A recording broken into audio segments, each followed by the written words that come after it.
Dr. Zainul Abidin Banda Aceh memastikan ketersediaan obat-obatan bagi terapi penyembuhan pasien COVID-19 yang ditangani rumah sakit itu. Ketersediaan dipastikan aman dan tercukupi hingga beberapa bulan ke depan.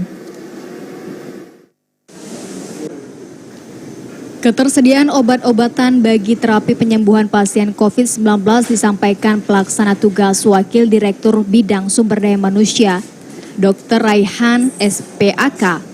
Selasa pagi, menurut Raihan, selain menerima bantuan dari Kementerian Kesehatan, sejumlah obat-obatan seperti antibiotik dan vitamin memang tersedia karena biasa digunakan di rumah sakit ini.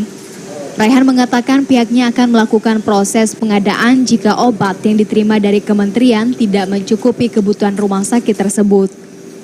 Obat-obat bantuan Kementerian Kesehatan tersebut merupakan obat khusus yang digunakan bagi terapi penyembuhan pasien COVID-19. Kalau obat-obatan yang memang ada di pedoman Kementerian Kesehatan untuk terapi COVID itu memang ada di kita dan itu kita pakai. Insya Allah ya mudah-mudahan sampai saat ini masih tersedia. Data Dinas Kesehatan Aceh hingga Selasa 20 Oktober 2020 pukul 15.00 waktu Indonesia Barat, kasus pasien terkonfirmasi positif di Aceh telah menembus angka 6.665 kasus. Dari jumlah tersebut, 1.804 pasien masih menjalani perawatan, 4.626 sembuh, dan 235 orang meninggal akibat terpapar COVID-19.